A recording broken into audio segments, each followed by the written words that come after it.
At 6:17 that evening, London did not simply explode. London imploded from within, as if the heart of the United Kingdom had been crushed, until it finally shattered. And it all began with a single leak, a document stamped Directive 7B, personally signed by Keir Starmer. But what no one imagined was that, in less than 17 minutes, this secret order would become the spark that ignited an entire nation, already weary, worn down, and ignored. The first videos to emerge online showed people dropping their shopping, running, looking up at the sky filled with columns of smoke. It was as if London had instantly understood that something far too grave had just happened. And before any authority could react, the people reacted first, driven by years of accumulated frustration and the devastating sense that the government had crossed every possible line. It was the beginning of what many would call chaos. But for millions of Britons, it was simply an inevitable truth. The country had finally collapsed because Starmer had pushed his own people to the limit and beyond. When the clock struck 6:26, London ceased to be a city and became a living organism, pulsing with a single sentiment: enough. More than 104,000 people took to the streets like furious rivers, advancing with a force that no surveillance system could keep up with. 427 fires broke out in less than 15 minutes, while 95 police units collapsed as if made of wet paper. But none of this happened by chance. It was the direct result of a government that, for years, had ignored its citizens, stifled its neighborhoods, cut its services, and then decided to push 38,000 new migrant accommodation places into communities already on the brink of despair. And in that moment of pure social convulsion, one thing became clear even to those who had always tried to deny it. London had not lost control. Starmer had lost the country. What the world witnessed was not a spontaneous rebellion, but the predictable explosion of a population that had warned time and time again that it could take no more. The government had not listened, had not seen, had not understood. Now it was too late. What many analysts tried to hide after that night was that London's implosion did not begin with the leak of a document. It began years earlier, in the silent corridors where families waited hours for care, in the freezing homes where the elderly chose between eating or heating their bodies, in the endless corridors of A&E, where children slept in the arms of exhausted parents. The truth was that the UK had been compressed, layer by layer, by a mix of institutional abandonment and blind policies that treated the British citizen as a disposable detail. When Starmer decided to dump tens of thousands of new migrant accommodations precisely in the most overburdened neighborhoods, he showed not only that he did not understand the crisis, he showed that he did not understand his own people. And that, for any nation, is the most dangerous spark. So when Directive 7B came to light, people did not react to the document. They reacted to years of being ignored, forgotten, left behind. The spark was Starmer, the fuel, the reality he had refused to see. At 6:29, the breaking point finally arrived. Not with explosions, but with a simple notification that spread across the country like lightning. A leaked screenshot confirmed that it would not be just 38,000 places.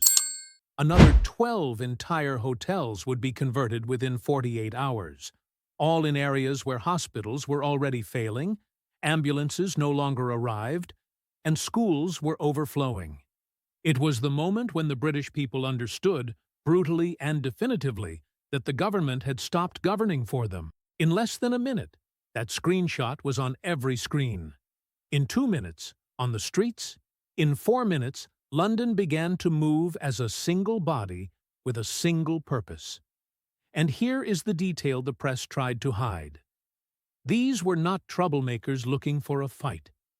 They were parents, exhausted workers, forgotten veterans, young people without prospects, all shouting the same thing: "Look at us, Starmer. We still exist." And from that moment on, neither the police, nor the analysts, nor the government itself could contain the avalanche they had created. At 6:34, three enormous human chains advanced through the capital with almost unbelievable precision. 47,000 on Westminster Bridge, 21,000 along Vauxhall and Lambeth routes, 15,000 moving up from Victoria and Pimlico. It was not disorder. It was pure purpose. Seasoned police officers with decades of service said they had never seen anything like it.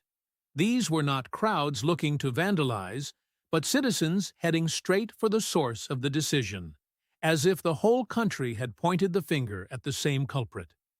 The shouts echoed between centuries-old buildings, carrying a mix of pain and indignation. "Starmer, explain yourself. Stop the migrant hotels. Britain first."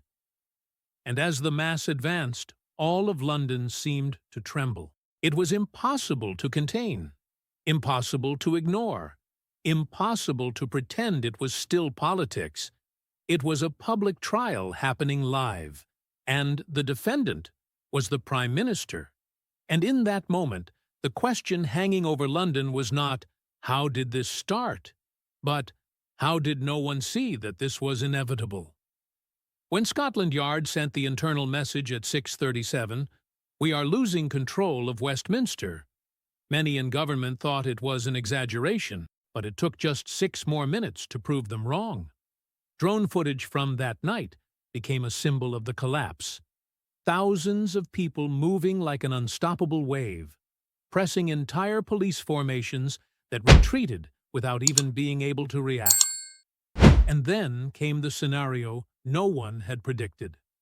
19,000 people broke away from the main mass and marched straight for the 3 hotel hubs mentioned in Directive 7B.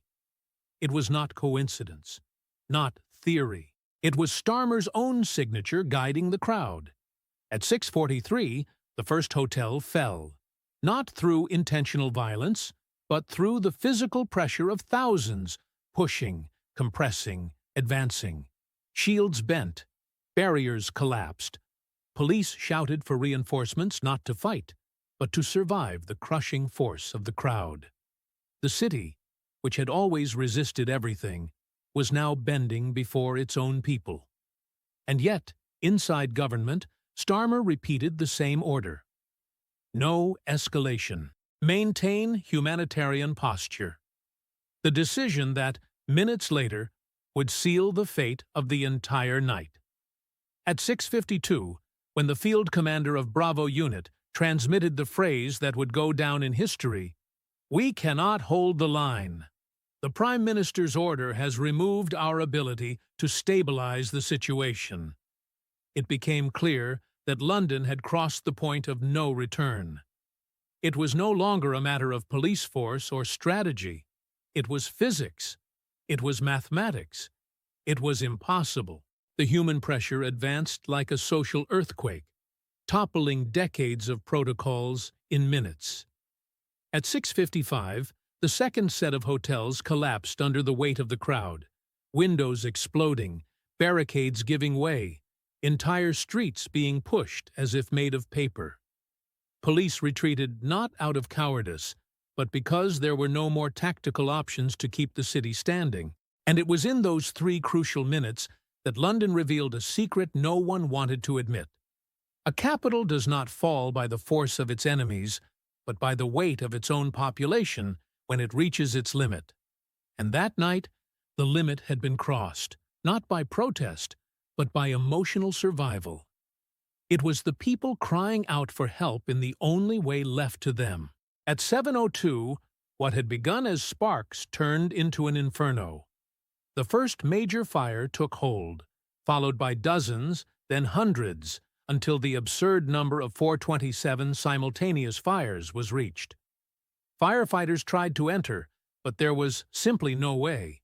Streets were blocked, passages collapsed, entire corridors taken by crowds or debris. The fire brigade's radio exploded with messages about inaccessible routes, collapsing buildings, simultaneous alarms across whole regions. And yet, paradoxically, it was not organized violence. It was the accidents of a city that no longer had the physical capacity to absorb more tension. At 7:19 came the final seal of governmental failure. Red Cascade National Override, the UK's highest level of emergency, activated only when the state itself admits it has lost control. It was a silent, heavy, inevitable confession. Inside Downing Street, advisors shouted, ministers argued, experts contradicted each other. And at the center of it all was Starmer, unable to decide, unable to listen, unable to see that what was crumbling was not London. It was him. If you are feeling the same indignation that millions of Britons felt that night, then this is the moment to strengthen this channel. Click subscribe now and leave a like, because the mainstream media shows none of this. But here we reveal what is really happening inside the government and behind the scenes in the UK. Every subscription and every like helps this truth reach even further, especially now when so much is being suppressed. So support this work and be part of the voice that is showing what they want to hide. As London burned, Downing Street became a bunker of despair. Each ministry brought a different order, each department a more serious alert, and all pointed to the same culprit: Directive 7B. The Home Office demanded the immediate closure of the borders. The Treasury warned that this would destroy the markets by morning. The Ministry of Justice threatened Starmer with international violations. MI5 warned that other cities could collapse within hours. Each voice was louder, more urgent, more desperate. But nothing paralyzed the room as much as the document discreetly placed on the table. A leaked intelligence report stating that the public already officially recognized Directive 7B as the direct spark of the crisis. When Starmer read the report's conclusion, if not reversed immediately, the civil crisis will escalate. His face froze. There, in front of everyone, it became clear that he was no longer trying to save London, the government, or the country. He was trying to save himself, while the capital fell apart outside. For the first time since taking office, it was evident. Starmer was not the leader facing a storm. He was the storm. And while the government crumbled in debate and fear, something profoundly human was happening outside. Something that no emergency code, no police protocol, and no political speech could measure. In the alleys of Westminster, mothers shielded their children from the smoke descending between the old buildings. The elderly walked leaning on each other, murmuring that they had never seen England in such a state. Exhausted young people, crushed by low wages and unpaid bills, marched alongside veterans abandoned by decades of incapable governments. They were not shouting hatred. They were shouting exhaustion. And in front of the hotels transformed by Starmer, many whispered the question that broke the country that night. Why is there help for everyone, except for us? They were not extremists, not agitators. They were ordinary citizens who, for one night, united to say something that politicians had refused to hear for years. We exist, and you forgot us. That was the real weight of the crowd, not destruction, but despair. Not blind fury, but a last attempt to be seen by the government that was supposed to serve them. When the smoke began to clear and helicopters dipped closer to the burning rooftops, the truth finally revealed itself in all its brutality. This night was not an accident, not a surprise, not a sudden system failure. It was the direct result of decisions made in comfortable rooms, far removed from the reality that British citizens lived every day. Directive 7B did not just push the country beyond its limit. It tore away the last line holding public trust. And what collapsed was not the people's compassion, nor their humanity, nor their capacity to welcome. What broke was the simple logic of survival. How could British families, living for years with collapsing services, be expected to accept more burdens on their shoulders, while they themselves remained forgotten? The UK did not reject migrants that night. The UK rejected neglect. It rejected being treated as an afterthought. It rejected carrying alone a weight that not even the government could manage. And, above all, it rejected being governed by a prime minister so distant from its reality that he did not even notice the pain growing beneath his feet. With all this crisis gripping the country, I want to know where you are watching this from. Are you in London? In the English countryside? In another country? Watching from afar the political collapse that Starmer created? Write in the comments. It is important to understand where everyone is following this situation, because the truth is that this crisis has affected the whole of the UK in different ways. So comment. From which city are you watching all this unfold? And then came the most devastating revelation of all, the one no commentator dared to say out loud. But everyone felt. London did not fall. London gave up. The country had reached a point where it was no longer about left or right, immigration or economy, police or protest. It was about capacity. The capacity of services that no longer worked. The capacity of neighborhoods that were already saturated. The emotional capacity of people who had been silently enduring crises. It was a simple equation. There was no more room to bear anything, and Starmer chose to ignore it. Neighborhoods that had once resisted with dignity finally succumbed because they were pushed beyond human endurance. And as London bled, a conclusion spread through the streets like a silent wave. It is not the people's fault. It is not the migrants' fault. It is the fault of those who made this decision.